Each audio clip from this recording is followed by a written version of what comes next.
Bueno, la unidad número 1 del sexto son los números complejos. Los números complejos, que se denotan con la letra C, les voy a explicar ahora con un gráfico chiquitito qué números son. Nosotros ya conocemos los números naturales, que son los que usamos naturalmente para contar, el 1, el 2, el 3, bueno, sabemos que es un conjunto infinito.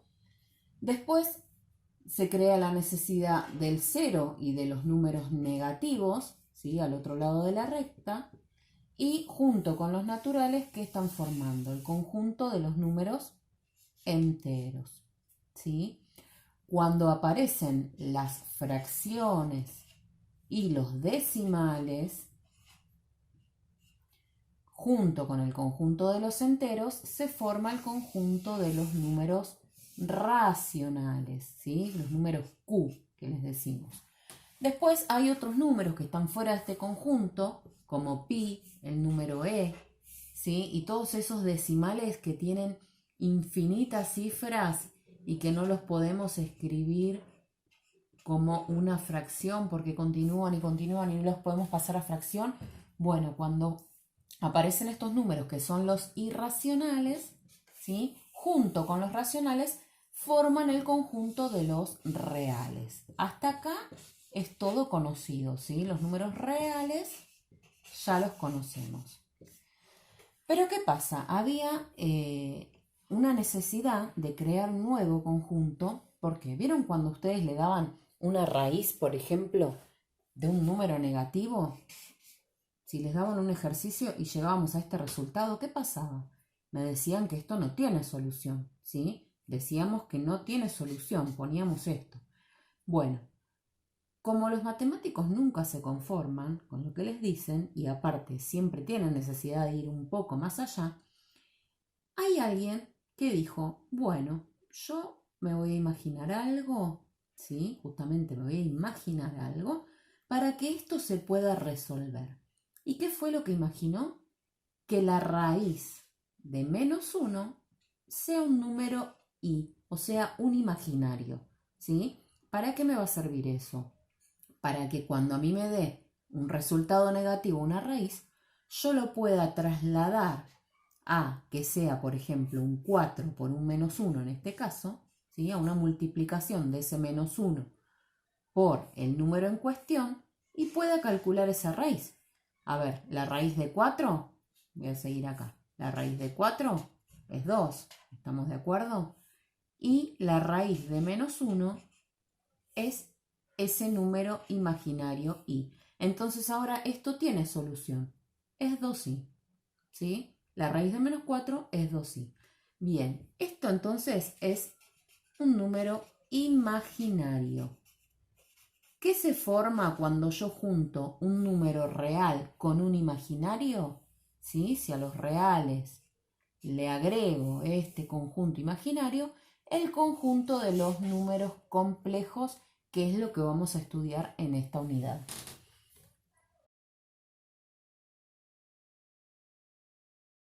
Bien, acá tenemos la forma que tiene un número complejo.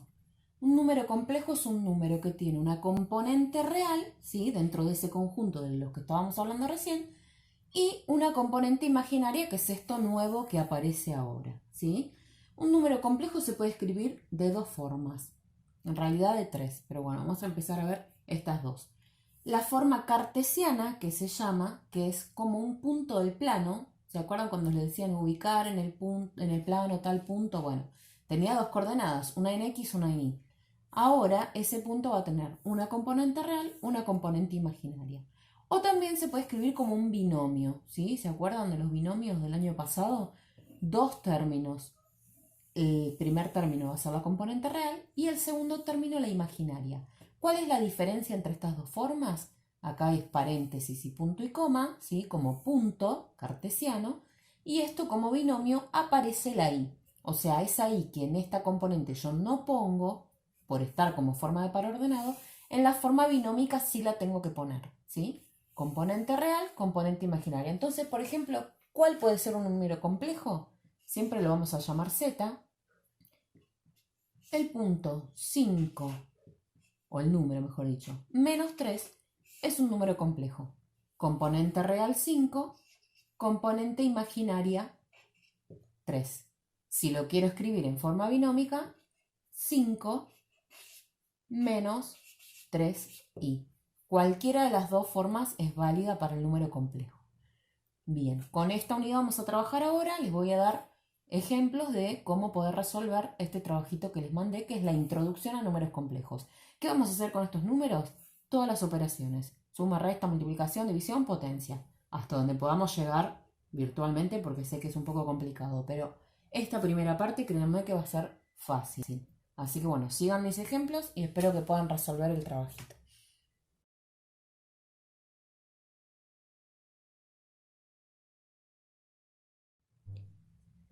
Bueno, en el primer punto me pide ubicar en el plano los siguientes números complejos. El plano es el plano que ustedes ya conocen, donde siempre graficábamos las funciones.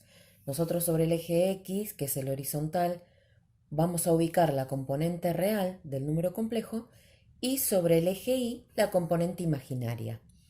El número va a tener dos componentes. Puede estar escrito de esta forma, como par ordenado, ¿sí? Entre paréntesis y con el punto y coma, o puede estar como expresión binómica, ¿sí? Como un binomio, justamente, que es como en este caso, menos 8 más i. Siempre la componente de adelante es la real, siempre. Esté escrito de una forma o de la otra, siempre la componente de adelante es la real. Y es la que se ubica sobre el eje horizontal, ¿sí? La componente de atrás, que es la que tiene la i, o si está como par ordenado, la segunda, es la componente imaginaria, que es la que se va a ubicar sobre el eje Y. En este caso tenemos el número 5, 3. 5 es la componente real y 3 la imaginaria. Las dos son positivas, por lo tanto, este punto lo vamos a ubicar como el punto par ordenado que ya conocemos. Vamos a contar 5 a la derecha sobre el eje X o el horizontal, 1, 2, 3, 4, 5, y ahí va a estar ubicada la primer componente. 3, que es la componente imaginaria, se va a ubicar sobre el eje Y. Contamos 1, 2, 3 y ahí va a estar la segunda componente. Vamos a unir esas dos componentes con una línea de puntos y donde quedan unidas, ahí vamos a hacer el puntito correspondiente, en este caso a Z1, que es el primer número complejo. En el segundo número que tenemos acá, Z2, es menos 2 menos 1, o sea, las dos componentes son negativas. Por lo tanto, voy a ir hacia el otro lado en la componente real, ¿sí? Que sería menos 2, acá, 1, 2, y menos 1 es la componente imaginaria, quiere decir que voy a bajar un lugar. Ahí va a estar el menos 1 y acá va a estar el menos 2. A donde se unen esas dos componentes, ahí voy a marcar el punto Z2. Por ahora, en el primer punto lo que tienen que hacer es eso, solamente ubicar el puntito y ponerle el número que le corresponde. En la expresión cartesiana o expresión binómica de un ejercicio que les pide pasar de una forma a la otra, van a tener que tener en cuenta esto que les estaba diciendo. La forma cartesiana es la que el número está entre paréntesis con punto y coma, y la forma binómica es la que tiene la i, ¿sí? En la componente imaginaria se le pone la i.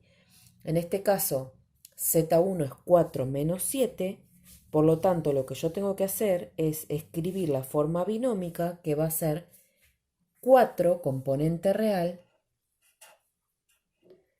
menos, porque es negativa, 7 y le voy a agregar la i. O sea, esa va a ser la expresión binómica de la expresión cartesiana 4 menos 7.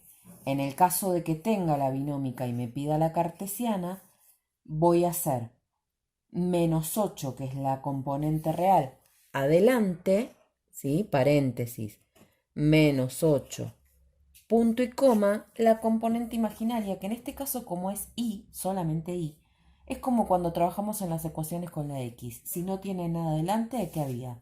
Un 1, ¿sí? Entonces la componente imaginaria es 1. cierro paréntesis. Y en este caso, que la componente imaginaria es 0, 9, punto y coma 0, cuando vamos a escribir la binómica, 9 es la real. Al no tener componente imaginaria no tengo que poner nada. Sería 9 solo. Este Z4, fíjense que es menos 5i. ¿Qué le está faltando? La componente real.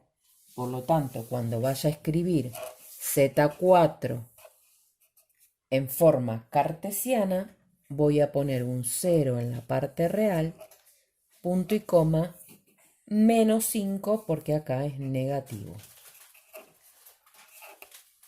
Bien, ese es el ejercicio de pasar de una forma a la otra. Creo que en uno tienen que pasar de cartesiana a binómica y en el otro de binómica a cartesiana.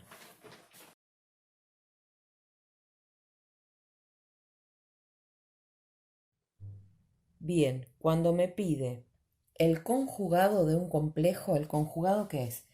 Es el número complejo con su parte imaginaria cambiada de signo. Si yo tengo a más un número cualquiera, b por i, va a ser a menos ese número b por i. ¿Sí? Si es positiva la parte imaginaria, pongo negativa. La parte real no cambia, es igual. ¿Sí? La parte imaginaria solamente es la que cambia de signo. En este caso, que z1 es menos 8 más 6i, z1 conjugado, así se va a escribir, acá puse un 2, me equivoqué, z1 conjugado va a ser menos 8, la misma componente real, menos 6i. Ven que solamente cambia la componente imaginaria. De esa manera ustedes encuentran el conjugado. ¿Qué va a pasar gráficamente con un número y su conjugado? Supónganse que yo quiero ver el conjugado de este, que es 5, 3. Va a ser conjugado de z1, 5, la misma componente real, menos 3, le cambio el signo a la imaginaria. Entonces, en el gráfico, ¿qué va a pasar? Ese número que estaba acá va a estar, en lugar de hacia arriba, hacia abajo. 1, 2, 3, menos 3.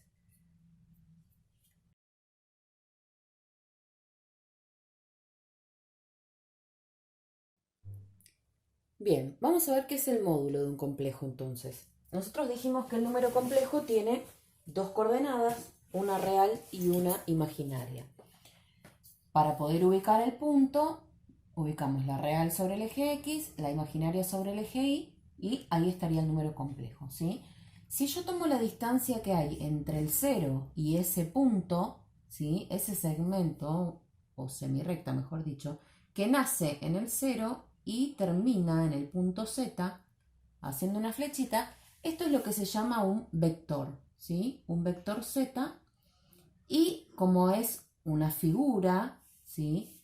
Lo que tiene ahora es una medida. Esa medida de ese vector es lo que nosotros llamamos módulo de un complejo, ¿sí?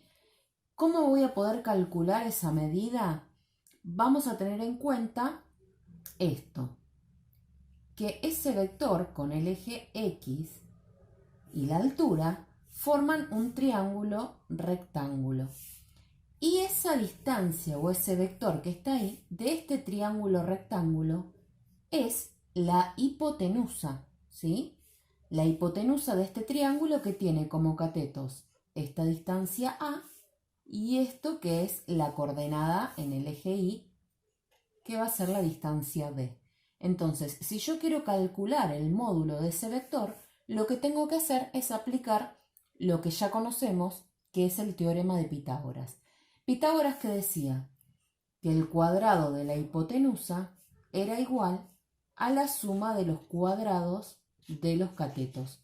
Entonces, nosotros los catetos los tenemos, que son las distancias A y B, o sea, las coordenadas de nuestro punto AB, ¿sí? De nuestro número complejo AB. Al tener estas dos medidas, vamos a poder calcular la hipotenusa, que en este caso va a ser el módulo de nuestro vector. Lo que tenemos que hacer es reemplazar a A por la distancia que haya en A, calcular el cuadrado, a B por esa distancia o esa coordenada al cuadrado y luego ese cuadrado va a pasar como raíz cuadrada del otro lado. Entonces, supónganse que yo tengo el punto Z1 que es 3, 4, ¿sí? O sea, tiene componente real 3, componente imaginaria 4, ¿sí? Más o menos para que se parezca a este dibujito. Si yo quiero calcular el módulo de ese vector, lo que voy a hacer es la raíz cuadrada de la primera coordenada al cuadrado más la segunda coordenada al cuadrado. Siempre más, porque va a venir del teorema de Pitágoras, ¿sí? Si esta componente fuera negativa, no importa, porque como va a estar elevada al cuadrado, ustedes saben que siempre que el exponente es par, el resultado es positivo.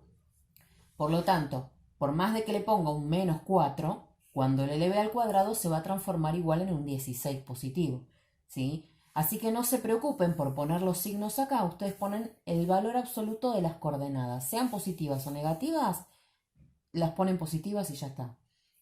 Entonces, el módulo de este vector z va a ser raíz cuadrada de 3 al cuadrado, que es 9, más 4 al cuadrado, que es 16. 9 más 16 es 25. Raíz cuadrada de 25 quiere decir que el módulo de nuestro vector es 5. ¿Qué quiere decir que el módulo del vector sea 5? Que la distancia que va a haber entre el 0, 0 y ese puntito que nosotros vamos a marcar cuando ubiquemos el punto 3, 4 es de 5 unidades. ¿Sí? Si estoy trabajando en centímetros, 5 centímetros, 5 milímetros, no importa. Lo que importa es el valor absoluto del número. ¿Sí? Bien, eso es lo que hay que hacer para calcular el módulo. No se asusten si esta cuenta les da un número con coma. ¿Por qué? Porque yo acá elegí dos números que son cuadrados, ¿sí? El 9 y el 16. Pero puede pasar de que me queden otros números y generalmente este resultado da con coma, ¿sí? Acá dio un número entero, pero no siempre pasa eso.